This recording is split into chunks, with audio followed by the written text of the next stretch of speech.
एकादश्यां निराहार समभ्यर्च्य जनार्दनम्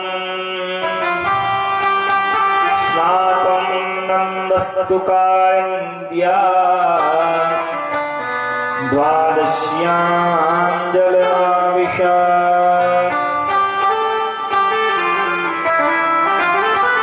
नंद बाबा एकादशी के दिन बिल्कुल निराहार रहते हैं और उस दिन भगवान की विशेष पूजा पाठ किया करते हैं। सहस्र तुलसी दल से अपने जनार्दन प्रभु की अर्चना कर रहे हैं। पूजा पाठ करके एकादशी का व्रत तो आनंद से किया, परंतु रात के 12 बजे नंद बाबा को भ्रम हो गया कि ब्रह्म वेला हो गई। सो अर्धरात्रि में ही स्नान करने के लिए पहुंच गए। अर्धरात्रि में जलाशयों में स्नान वर्जित है, क्योंकि जलादिदेव वरुण उस समय विश्राम करते हैं। पर नंद बाबा पहुंचे स्नान करने के लिए जैसे ही जल में उतरे कि वरुण के दूत नंद बाबा को पकड़कर वरुण लोक ले गए। अब एक जो ग्वाला सेवक संग में गए थे, उन्होंने बाबा को यमुना जी में डुबकी मारते हुए देखा,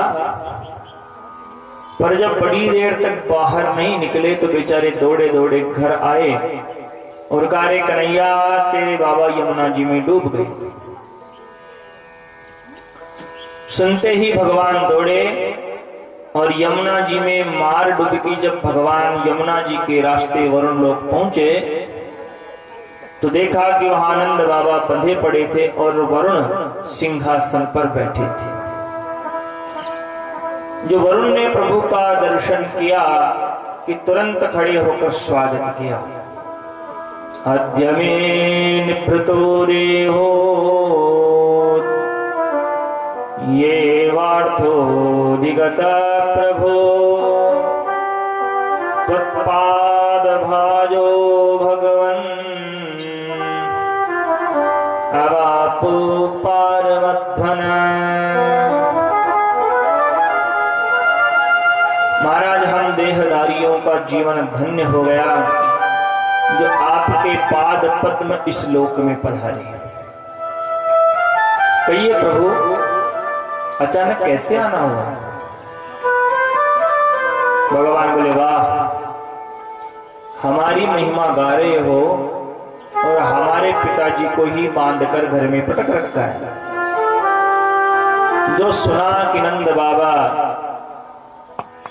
श्री कृष्ण के पिता हैं, वरुण तो बेचारे घबरा गए, क्षमा याचना करने लगे कि क्षमा करना सरकार, अनजाने में हमारे मूर्ख इन दूतों ने बड़ा भारी अपराध कर दिया।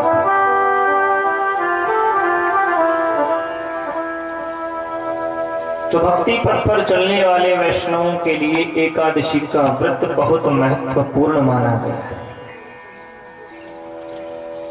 10 दिन इंद्रिय के हैं तो 11वां है मन। 10 इंद्रिय और 11वां मन। तो 10 दिन हमने इंद्रियों के सेवन में लगाए तो 11वें दिन मन। तो मन को क्या करना है? उपवास। उप माने समीप, वास माने रहना। किसके पास रहना है? तो भगवान के पास, भगवान के समीप रहना है। लौकिक कार्यों से विरक्त करके भगवान के चरणार बिंदों में अपने मन को लगाना है। कब? एकादशी। और मन कब लगेगा? जब हमारा मन सात्विक होगा। हम जब भोजन करते हैं ना, तो भोजन के अन्न के नशे से हमें प्रमाद आने लगता है, आलस्य आने लगता है। और आलस्य जब आता है तो भगवान का भजन नहीं हो सकता। इसलिए हमारी ऋषि मुनियों ने एकादशी को फलाहार की व्यवस्था की, क्योंकि बिना कुछ खाए तन में शक्ति नहीं रहेगी। और शास्त्र कहते हैं कि तन बिनु वेद भजन बिनु वरना, तन के बिना न तो भजन हो सकता है न भगवान की भक्ति हो सकती है। शरीर माध्यम खलु धर्म साधनम, सभी धर्मों का साधन है हमारा शरीर। तो शरीर भी स्वस्थ रहना चाहिए और सात्विकता भी बनी रहनी चाहिए। तो क्या करें कि फलाहार करें।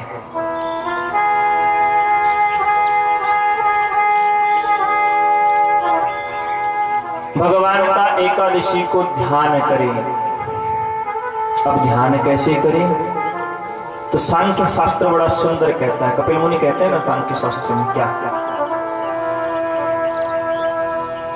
वह ये नहीं कहता कि आसन लगाकर नाक को पकड़कर बैठे रहो, आंखों को बंद करके बैठे रहो तब ध्यान होगा। नहीं,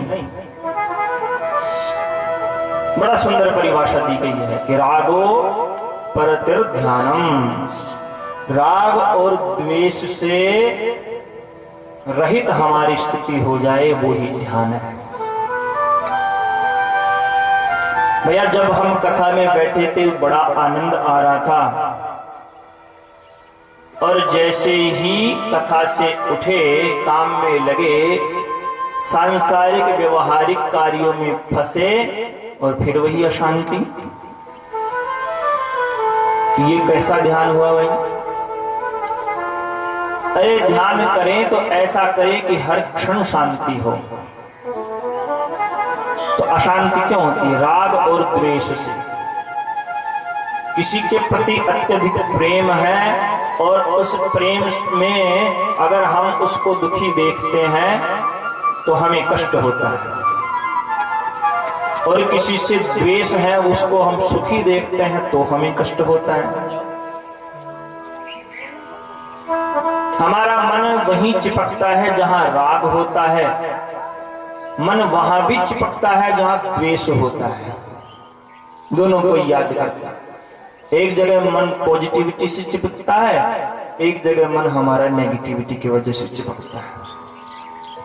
तो राग और द्वेष से परे हमारी स्थिति हो जाए, फिर भले ही व्यवहार चलता रहे, यही ध्यान है। तो एकादशी के दिन निराहार रहना चाहिए, और निराहार का बड़ा सुंदर अर्थ दिया है संतों ने।